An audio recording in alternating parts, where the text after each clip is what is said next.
Hello बच्चों, welcome to my YouTube channel.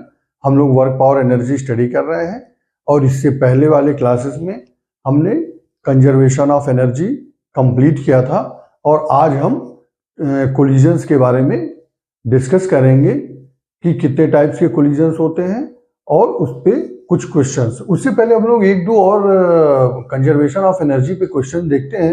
जैसा कि हमने बोला है बार बार कि physics is the easiest subject.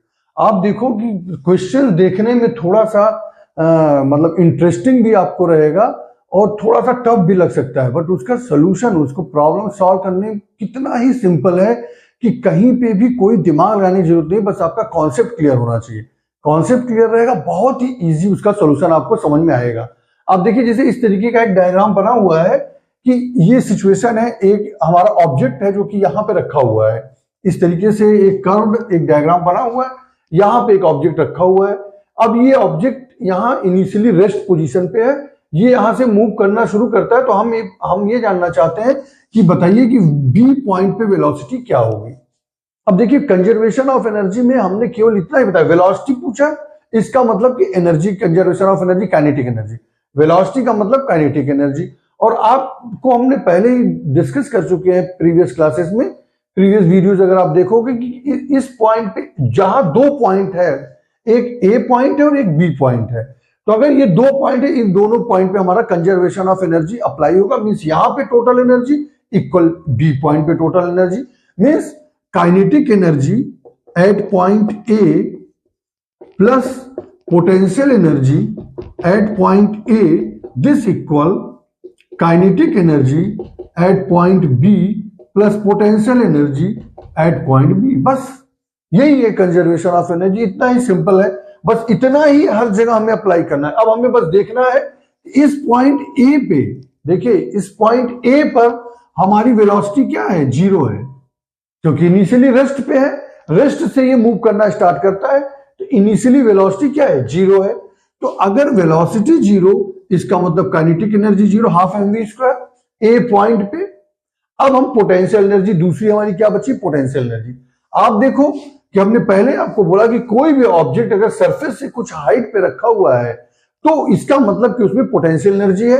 और पहले ही बता चुके, पोटेंशियल एनर्जी कहने का मतलब कि दिस mgh, ये h हाइट, ये h हाइट यहां पे 1 मीटर गिवन है, तो दिस mgh, दिस इक्वल। अब आप आइए बी पॉइंट पे आते हैं। बी पॉइंट पे आप देखो, जैसे ही ऑब्जेक्ट मूव करना यहां से ऐसे स्टार्ट करता है, तो यहां पे ये इसके अंदर आप देखो, इस पॉइंट पे, बी पॉइंट पे काइनेटिक एनर्जी भी है, पोटेंशियल एनर्जी भी है, क्योंकि ये दोनों मूवमेंट में भी, यहां पे मूवमेंट में भी है और कुछ हाइट भी गेन किया हुआ है। तो ऐसे सिचुएशन में बी पॉइंट पे आप देखिए काइनेटिक एनर्जी क्या होगी, half M V B square plus M G, अगर हम इसको H1 बोले तो ये H2 इसको नोटेशन से शो कर रहा है। बस हो गया। यहां से आपको देखिए H1 1 मीटर गिवन है, मास आपको गिवन होगा, सपोज मास 1 kg इसका मास है, सपोज दैट इसका मास 1 kg है, तो m को 1, g आपको पता है ये 10 मीटर पर second square, H1 1 metre, this equal half m, m1 है, vb आपको निकालना है, प्लस mg आपको पता है, H2 जो है 0.1 मीटर है। तो एवरीथिंग इज गिवन। आपको यहाँ पे वेलोसिटी vv पूछ रहा है, यहां से डायरेक्ट आप इसको कैलकुलेट कर लोगे, सबट्रैक्ट एडिशन जो भी करना है उससे आपका vb यहां से कैलकुलेट हो जाएगा। तो कहने का मतलब ये है कि कितना सिंपल है, कुछ भी ऐसा नहीं है कि जो आपको बहुत ज्यादा परेशान करे। एकदम ही सिंपल तरीके से टोटल एनर्जी ए पॉइंट पे, this equal total energy B point पे, बस क्लोज। बस यही एक कॉन्सेप्ट है एक लाइन का। अगर आपसे इस तरीके कोई भी क्वेश्चन इस तरीके कर्व में आता है, आपको बस इतना पता होना चाहिए कि टोटल एनर्जी ए पॉइंट पे कितना है और बी पॉइंट पे कितना है। आप देखिए, अगर यही ऑब्जेक्ट यहां पे रहता, देखिए अब हम हर केसेस को यहां पे डिस्कस कर लेते हैं। अगर यही ऑब्जेक्ट यहां पे रहता तो यहां पे हमारा क्या, h0 है और यहां पे वेलोसिटी होगी। तो जब यहां पे h0 है, इसका मतलब अगर ये पॉइंट नहीं था, ये पॉइंट बी यहां पे आ जाए, तो यहां पे अगेन हमारा ये पोटेंशियल एनर्जी जीरो हो जाएगा और केवल half M V B square, अगर ये बी पॉइंट है तो half M V B square हो जाएगा। तो इस तरीके से ये क्वेश्चंस जो है सॉल्व होते, केवल आपको जो दो पॉइंट है उन दोनों पॉइंट पे काइनेटिक एनर्जी और पोटेंशियल एनर्जी पता होना चाहिए। अब देखिए इसी डायग्राम को हम थोड़ा सा दूसरे फॉर्म में कन्वर्ट कर रहे हैं कि सपोज इस तरीके से है और यहां पे एक स्प्रिंग लगी हुई है, ये बी नहीं है अब,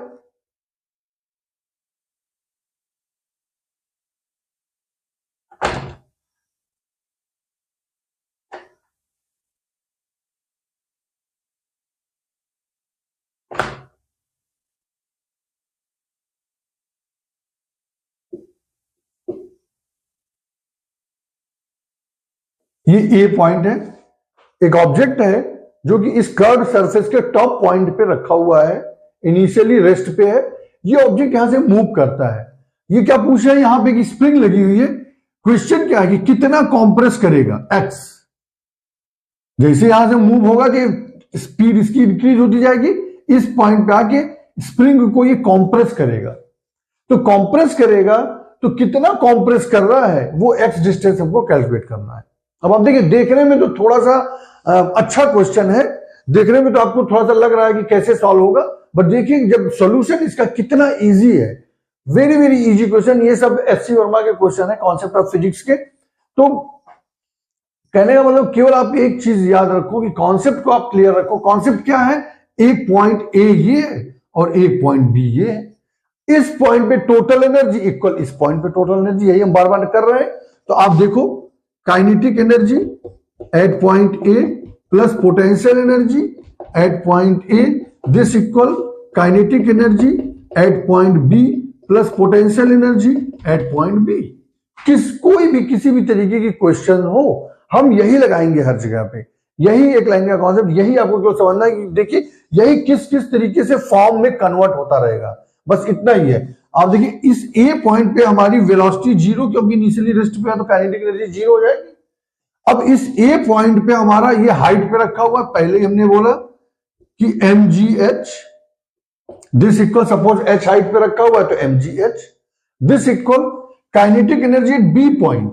अब बी पॉइंट मतलब कि ये ऑब्जेक्ट यहां से जब यहां पे आता है तो कॉम्प्रेस करेगा तो रुक जाएगा, कॉम्प्रेस करने के बाद ऑब्जेक्ट रुका मींस अगेन यहां पे velocity zero, means kinetic energy at B point zero. Compress करके वो ऑब्जेक्ट रुक रहा है मींस वहां पे वेलोसिटी जीरो, तो अगेन ये बी जीरो। अब कॉम्प्रेस किया तो पोटेंशियल एनर्जी स्टोर्ड हुई होगी। पहले हम डिस्कस कर चुके हैं पोटेंशियल एनर्जी के क्लास में कि पोटेंशियल एनर्जी दो तरीके से, एक हाइट गेन करने पे और एक स्प्रिंग को कॉम्प्रेस करके पोटेंशियल एनर्जी होती है, और उसको हमने कैलकुलेट भी किया था, दिस इज इक्वल हाफ के एक्स स्क्वायर। ये पोटेंशियल एनर्जी स्प्रिंग के केस में कैलकुलेट होकर आती है हाफ के एक्स स्क्वायर। बस ये हो गया, यहां से आप एक्स कैलकुलेट कर लोगे तो केवल और केवल हमारा पोटेंशियल एनर्जी या काइनेटिक एनर्जी का फॉर्म चेंज होगा, बट कॉन्सेप्ट वही है। इस पॉइंट पे टोटल एनर्जी इक्वल इस पॉइंट पे टोटल एनर्जी। आप देखो हर जगह पे यही आपको लगाना है, बस इसी चीज को आपको कॉन्सेप्ट को क्लियर करके आगे बढ़ना है। आप कोई भी क्वेश्चन होगा आप इजीली सॉल्व कर लोगे। थोड़ा सा आप इनिशियल स्टेज पे कुछ प्रैक्टिस करोगे, थोड़ा दिमाग लगाओगे, क्वेश्चन सॉल्व हो जाएंगे, कोई भी प्रॉब्लम नहीं होगी। तो आइए अब हम लोग कोलिजन्स डिस्कस करते हैं। Collisions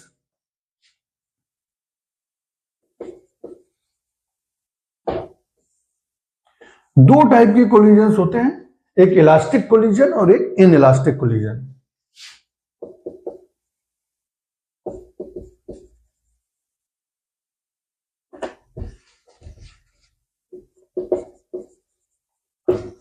elastic collision and inelastic collision.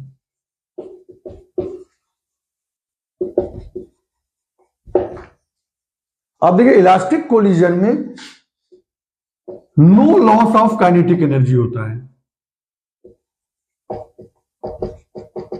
कोई काइनेटिक एनर्जी में लॉस नहीं होता है। इनइलास्टिक कोलिजन में लॉस ऑफ काइनेटिक एनर्जी होगा। देखिए कैसे, अभी हम आगे एक्सप्लेन करेंगे। तो इनइलास्टिक कोलिजन में हमारा कोफिशिएंट ऑफ रेस्टिट्यूशन, आप जानते हो coefficient of restitution. Elastic collisions आपने ये कोलिजन्स के बारे में आपने पढ़ा होगा कि coefficient of restitution E equal होता है v2 minus v1 upon u2 minus u1। Coefficient of restitution E equal to V2 minus V1 upon U2 minus V1। V क्या है और U क्या है? V2 V1 after collision velocity है और U1 U2 before collision velocity. अभी आगे भी हम डिस्कस करेंगे, तो अभी हमने यहां पे बता दिया। तो इस सिचुएशन में E इक्वल 1 होता है और इन इलास्टिक कोलिजन्स में E इक्वल 0 होता है। तो पहले हम इलास्टिक कोलिजन्स के बारे में डिस्कस करते हैं। इलास्टिक कोलिजन्स में हमारी तीन चीजें कंजर्व रहती हैं। मोमेंटम कंजर्व रहता है,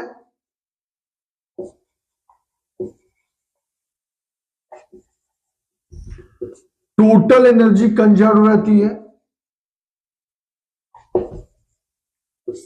और काइनेटिक एनर्जी कंजर्व रहती है, क्योंकि no loss of kinetic energy है। कोई काइनेटिक एनर्जी में लॉस नहीं होता इलास्टिक कोलिजन में। काइनेटिक एनर्जी कंजर्व रहती है, टोटल एनर्जी कंजर्व रहती है, मोमेंटम कंजर्व रहता है। सिमिलरली इसी पैटर्न पे इन इलास्टिक कोलिजन अगर होगा तो हमारा E 0 होता है, मोमेंटम वहां पे कंजर्व होगा और टोटल एनर्जी कंजर्व होगी। बट काइनेटिक एनर्जी कंजर्व नहीं रहती। यहां पे हमें लॉस ऑफ काइनेटिक एनर्जी हम कैलकुलेट करते हैं। अभी हम देखेंगे हम लॉस ऑफ काइनेटिक एनर्जी यहां पे कैलकुलेट करते हैं इन इलास्टिक कोलिजन के केस में। ये सब चीजें आपके माइंड में फिट होना चाहिए। सिंपल चीजें हैं, एकदम प्राइमरी चीजें, इसलिए इसको थोड़ा सा एक्सप्लेन कर रहा हूं। वैसे हो सकता है कि आपको पहले से भी पता हो ये सब सारी चीजें। तो आइए देखते हैं elastic collision and in elastic collisions को। इलास्टिक कोलिजन्स के केस में हमारा सपोज ये देखिए, अभी हम इलास्टिक कोलिजन डिस्कस कर रहे हैं। इलास्टिक कोलिजन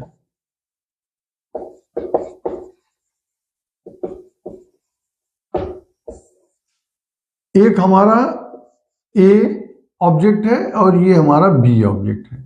सपोज इसका मास m1 है, इसका मास m2 है। ये है बिफोर कोलिजन। तीन स्टेज हम बनाएंगे, बिफोर कोलिजन, कोलिजन और आफ्टर कोलिजन। अब देखिए कोलिजन के केस में ये A, ये B, इस तरीके से कोलिजन हुआ। उसके बाद आफ्टर कोलिजन, इलास्टिक कोलिजन के केस में क्या होता है, ये फिर से A और ये B इस तरह से होता है। ये इनिशियल इसकी U1 वेलोसिटी है, इसकी U2 वेलोसिटी है। आफ्टर कोलिजन इसकी वेलोसिटी हो जाती है V1, इसकी वेलोसिटी हो जाती है V2। तो इस सिचुएशन में हमारा, हमने आपको पहले बताया कि मोमेंटम कंजर्व रहता है।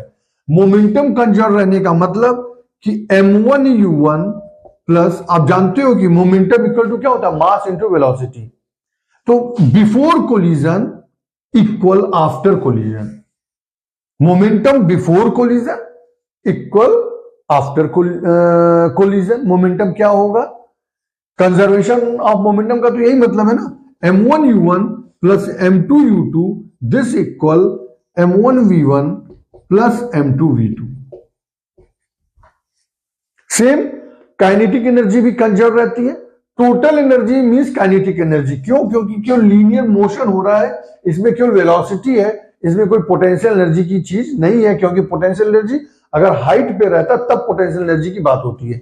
इसलिए यहां पे टोटल एनर्जी का हो या काइनेटिक एनर्जी का हो, दोनों सेम है। Half m1 u1 square plus half m2 u2 square this equal half m1 v1 square plus half m2 v2 square.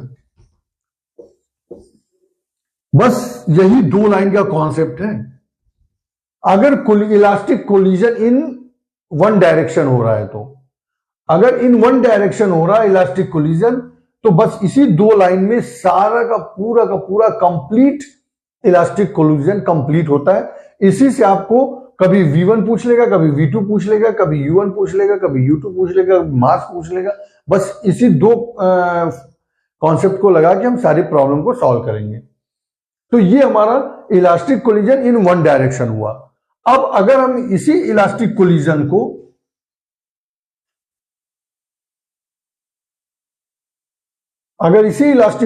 को हम इन टू डायरेक्शन में हो जाए, जैसे सपोज देखिए ये ए है, ये बी है, ये M1 है, ये M2 है, ये बिफोर कोलिजन है। और सपोज आफ्टर कोलिजन ये M1 इस डायरेक्शन में और M2 इस डायरेक्शन में मूव कर जाए, मीन्स इस डायरेक्शन से ये थीटा एंगल बनाता है और ये फाई एंगल। देखिए आप, यही ऑब्जेक्ट, ये ए ऑब्जेक्ट जो है, ये ए है, ये बी है, ये ए ऑब्जेक्ट इस डायरेक्शन में और बी ऑब्जेक्ट इस डायरेक्शन में मूव करने लगे, हो सकता है आफ्टर कोलिजन।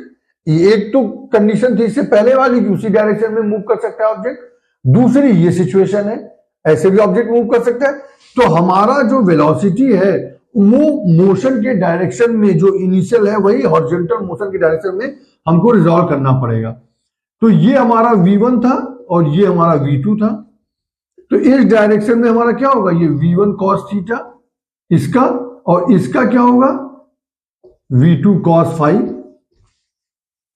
तो ऐसे सिचुएशन में हमारा क्या होगा M1 U1, क्योंकि ये तो इसी डायरेक्शन में है, ये U1 है, ये U2 है, M1 U1 plus M2 U2 this equal M1 V1 cos theta plus M2 V2 cos phi. देखिए अगर टू डायरेक्शन में हो गया तो हमारा जो डायरेक्शन ऑफ मोशन है उसी डायरेक्शन में हम उसको रिजॉल्व कर लेंगे और इस तरीके से हमारा एक इक्वेशन बन जाएगा कंजर्वेशन ऑफ मोमेंटम का। बट एनर्जी तो सेम रहेगी, एनर्जी में तो कोई दिक्कत नहीं, डायरेक्शन से कोई फर्क नहीं पड़ता, क्योंकि ये मोमेंटम एक वेक्टर क्वांटिटी है और काइनेटिक एनर्जी एक स्केलर क्वांटिटी है।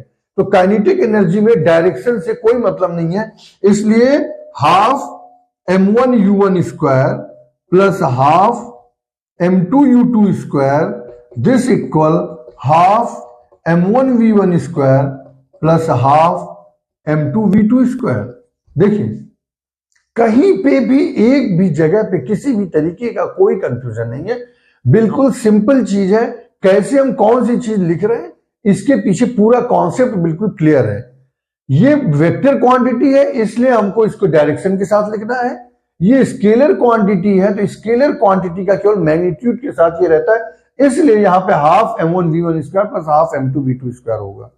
ठीक है, तो ये हमारा कंजर्वेशन ऑफ मोमेंटम और ये कंजर्वेशन ऑफ एनर्जी यहां पे हमने अप्लाई कर दिया। तो ये हमारा इलास्टिक कोलिजन था। अगर यही अब इन इलास्टिक कोलिजन की हम बात करें, इन इलास्टिक कोलिजन अगर हम यहां पे बात करते हैं, इन इलास्टिक कोलिजन की अगर हम यहां पे बात करें तो देखो आप, ये हमारा ए ऑब्जेक्ट है, ये हमारा बी है, ये M1 है, ये M2 है, ये U1 वेलोसिटी है, ये U2 वेलोसिटी है। इन इलास्टिक कोलिजन में क्या होगा, ये दोनों जो है आफ्टर कोलिजन एक होके V वेलोसिटी से मूव करेंगे। ये A है, ये B है, ये M1 है, ये M2 है। बिफोर कोलिजन और ये है after collision. In elastic collision की सिचुएशन में इस तरीके से मूवमेंट होगा। तो ऐसे सिचुएशन में हमारा M1 U1 plus M2 U2 this equal M1 plus M2 into V। ये दोनों एक हो जाएंगे तो एक सिंगल वेलोसिटी से आगे की तरफ आफ्टर कोलिजन मूव करेगा, M1 plus M2 into V। Similarly half M1, अब आप देखो यहां पे इन इलास्टिक कोलिजन के केस में हमारी लॉस ऑफ काइनेटिक एनर्जी होती है।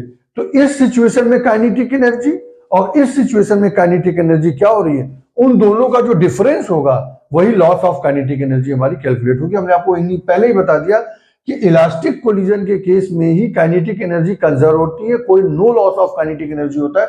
बट इस सिचुएशन में हमारी लॉस ऑफ काइनेटिक एनर्जी होती है, तो यहां पे हमारा conservation of kinetic energy work नहीं करता है।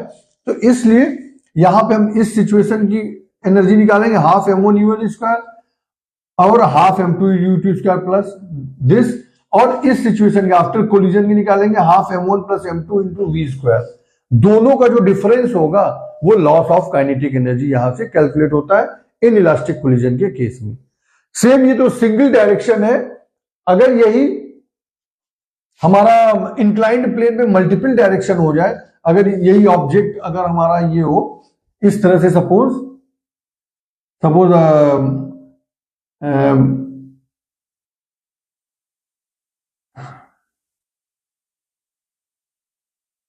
एक हमारा m1, ये m2 और सॉरी यहां पे m2 हो इस पॉइंट पे, ये वाला m2 है, और आफ्टर कोलिजन यहां पे ये हमारा m1 और m2 हो जाए। तो जो भी डायरेक्शन होगा, एंगल होगा उसकी, सपोज ये थीटा है, ये फाई है, सेम उसी तरीके से m1 ये बिफोर कोलिजन, दिस इक्वल जो एंगल बनेगा v cos फाई या v cos थीटा, उस तरीके से यहां पे लग जाएगा। तो इस तरीके जब ये हम इसके ऊपर, ये हमारा इलास्टिक कोलिजन और इन इलास्टिक कोलिजन का ये कॉन्सेप्ट था। बस इतना ही आपको समझना है कि इलास्टिक कोलिजन के केस में हमारी kinetic energy, no loss of kinetic, ये सब ऑब्जेक्टिव क्वेश्चंस में भी पूछे जाते हैं, इसलिए इसको ध्यान में रखना है, no loss of kinetic energy.